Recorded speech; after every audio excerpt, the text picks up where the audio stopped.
Hi all, I have an absolutely fantastic game to show you today. Leela against Wasp in the Chess.com Computer Championship. Rapid Rumble, 15 minutes but a 5-second increment. Stage 1. Let's have a look. So Leela playing white, kicked off with d4. We have knight f6, c4, e6. And Leela avoids Nimzo Indian. She plays knight f3. So Nimzo Indian would be, for example, knight c3, bishop b4. But now we have Queen's Gambit declined territory, knight c3, bishop e7, and now bishop f4.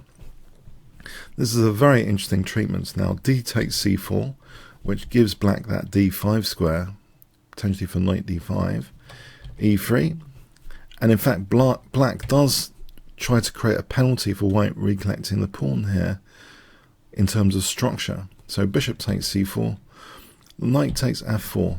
Now it may be that Wasp believes this is quite good for black because it has kind of doubled the pawns, but if we look at this position more deeply, white's got a lot of dynamic potential now. The e file, potential for f5 sometimes. This bishop could be a problem piece. So this focus on the pawn chain here at e6 and f7 in particular. So will Leela find a good structural plan and combine it with the c8 bishop issue perhaps? Black castles, queen e2. So attention is immediately paid to the e6 pawn. c6, this bishop doesn't look very healthy. It's blocked in at the moment. White also has a nice outpost here, which can be used to exert pressure on f7, potentially. White castles, knight d7. Now g3, so not wanting to exchange off knights, not playing knight e5 immediately. Now, this knight attacks the bishop, and the bishop is maintained with bishop d3, knight d5, and now a really interesting decision. You could say a kind of Leela form pawn attack, Thorn, form pawn, h4, as if h5, h6 is interesting. But not only that, there might be, in this particular structure, with an emphasis on e6, there might be the possibility of even later g4, g5, g6. So let's have a look. Queen b6 is played. This does kind of hem in the bishop. The bishop maybe wanted one day to play on this diagonal, but it's out of the question now. The queen's playing this artificial looking move. h5. We have rook d8. Now knight takes d5. Now there are 3 different ways to capture here. Black chose rook takes, keeping the pressure on the d pawn, but there's still this c8 issue. C takes might actually be interesting. For example, h6, okay, we've got a form pawn installed here, and this looks very dangerous, but this example continuation shows that maybe black can cling on here, but white has the edge, but maybe this is just a fictional continuation. Maybe it's possible to cling on there. So also e takes just loses the bishop, so that leaves rook takes d5. That was actually played though. Rook takes d5. And now here it gets super interesting. Leela plays knight e5, so gambiting the d pawn. So let's have a look at the factors here. It seems f7 and h7 are eyed here by these 2 minor pieces. Are they up to no good? And the d pawn is just sacrificed. So we have actually queen takes d4. On rook takes d4, rook ad1 is dangerous. For example, this is an example continuation. Anytime there's bishop d7 here, then white just snaps off, by the way, and then plays rook, bishop h7, and rook takes. So that bishop is kind of a prisoner in this scenario. So say c5, bishop b1, white can actually build up here, it seems, very comfortably, and attack the black king on this diagonal.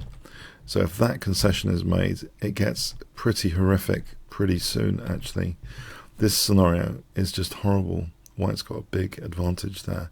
In fact, there are moves like rook c7 just to try and make black pretty soon, potentially. So yeah, there's some pretty nasty scenarios with rook takes, but queen takes was played. not rook takes, queen takes was actually played.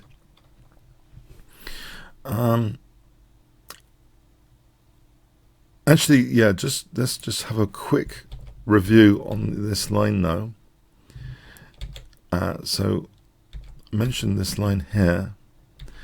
If, just to show the dangers of this particular position, just to get a flavour even more, you might think king h7 as an alternative, but here, with the bishop as a sort of prisoner, there's actually, these diagonals just light up in these variations. g4, they're lighting up, and the bishop might actually be a tactical target, so bang, rook takes c8. This is disaster, as these two diagonals just crumble. This exchange sack idea here is absolutely, well, it's just winning back the rook anyway. So yeah, there's a lot of disasters. Also, let's have a look. There's another alternative here you might think is useful for black to consider, c5. Now here, it seems h6 is interesting. For example, g6, now taking rook ac1. This position, you can see that black struggles still, and g4 is actually useful. Black struggling, especially because of that c8 bishop again. There's an undertone of it being bad. So here, I actually can just improve the position along this diagonal with that form pawn assisting, and gets a big advantage at the end of this. Yeah, it starts to be crushing. So rook takes f7 and bishop e6 on the cards. So anyway, the bishop's attacked anyway, but this is absolutely devastation of the check here, and rook takes. So yeah, there's a lot of devastation scenarios that have occurred. On c5, yeah, it's just not that great either. On bishop f6, then let's have a look at this. Just sample this. Form pawn. Look at the c8 bishop.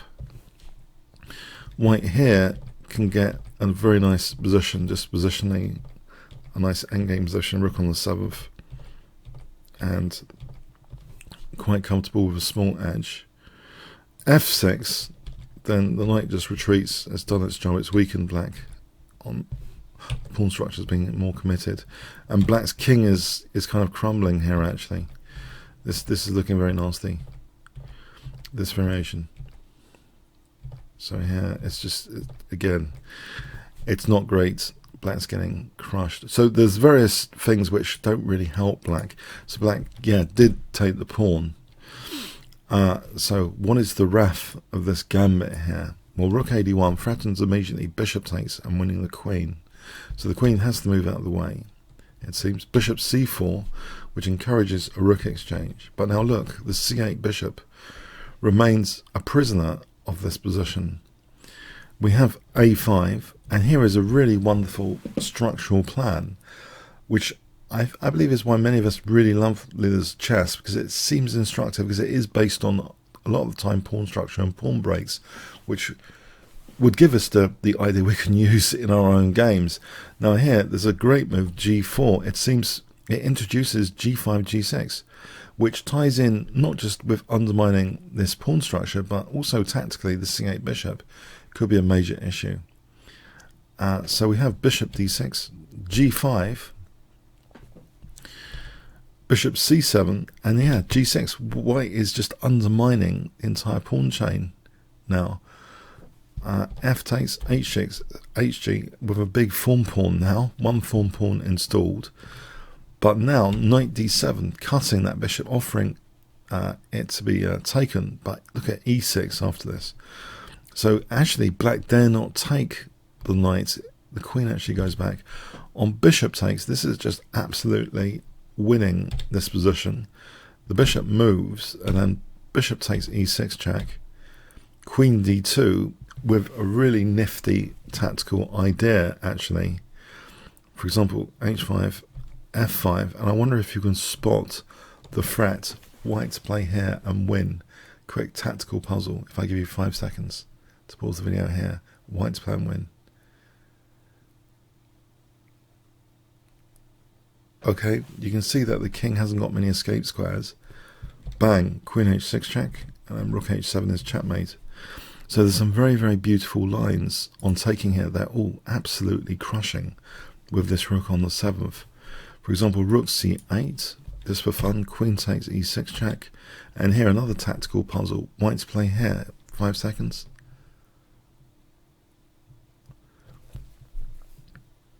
Yeah, rook takes g7, and this is absolutely, the form pawn is helping checkmate there.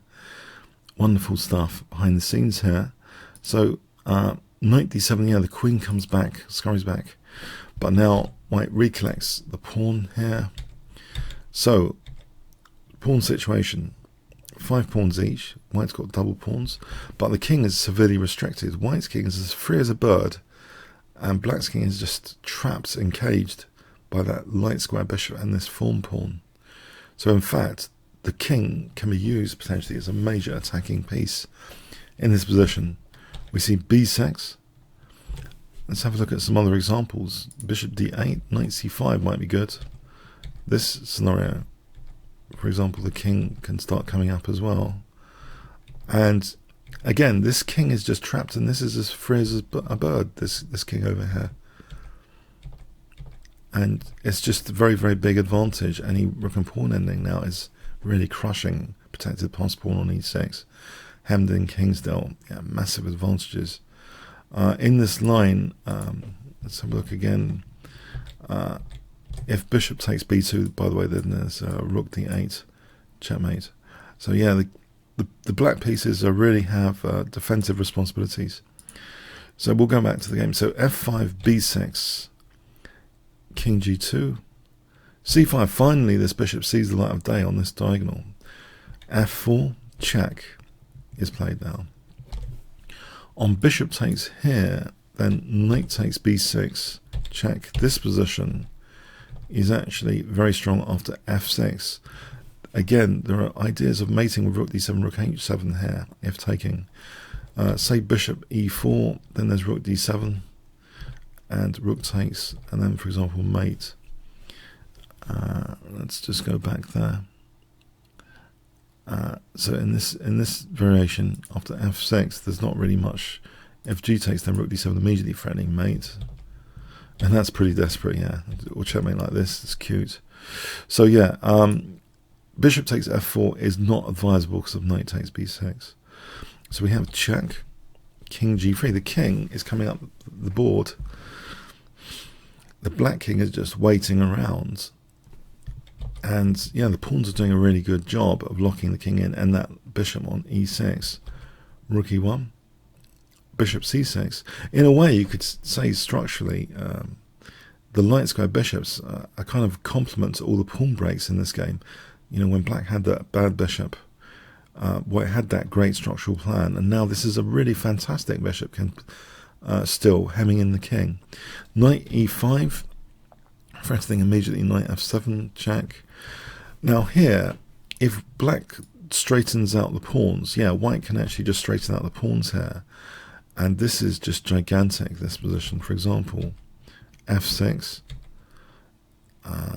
And this is one line which might actually be tricky, in fact. But even so, even in this line, white's doing well. But instead of playing f6 immediately here, so the pawns are being straightened out, cause for celebration, it seems a simple prophylaxis move in this position is much more decisive, not to allow any checking. And then because of f6 coming up, let's say rook f8 to stop that, rook d3, and then here f6 is really just crushing with this possibility, yeah, just mating. So rook e3 actually makes things a lot easier before f6 here. This is a much more powerful preparatory move for f6. But this is in the event of black straightening up white's pawns. So yeah, that's something to note there, not to get too excited. First, stop all the checks. So we have actually bishop e8 being played, and now bishop c4, bishop d6, knight f7 check, and black has to take, otherwise losing the rook, and we get a kind of form pawn here. And in fact, we've got our rowing team.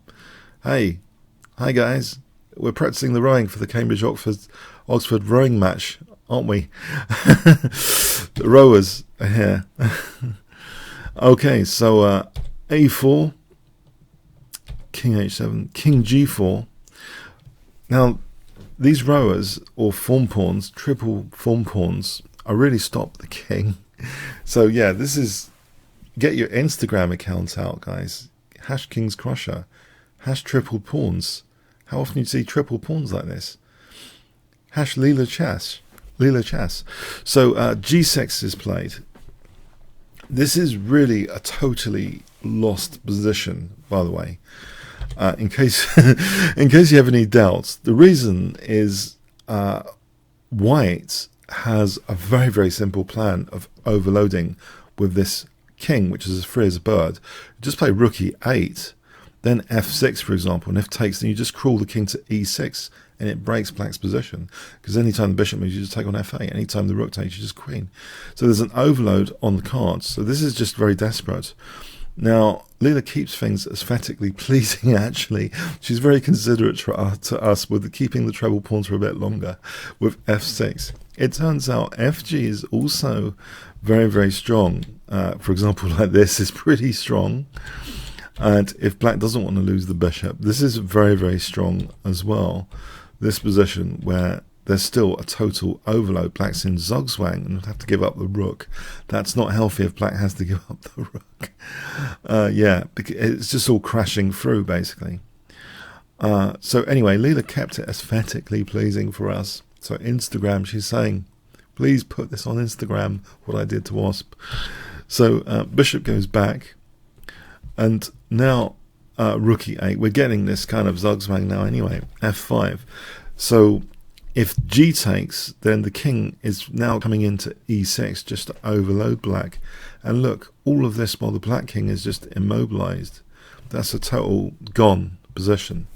So the bishop, nothing's protecting the bishop. The king really is a fighting piece, as Steinitz says, that the king is sometimes a fighting piece. So it's just going to snap off here, for example, and then take the rook. So h5 check, king g5. G takes, and in fact, yeah, Leela can either take on f5 or play for a checkmate like this, opening up the h file. So taking on f5, again, we get that scenario with king e6. It's just totally crushing. But taking on h5 is also kind of nice. So black plays this desperately, just some desperate moves here. And white is, Leela is now preparing the h file. The king moves out of the way on the h file, so all it needs now, with the pawns controlling g8, g7, the king controlling h7, there's a mating net here.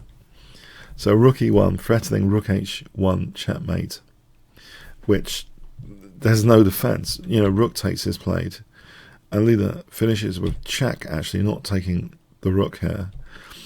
This is forcing checkmate, and rook h8, checkmate with the form pawn on f6. Congratulations, Leela. Thank you for an aesthetic game.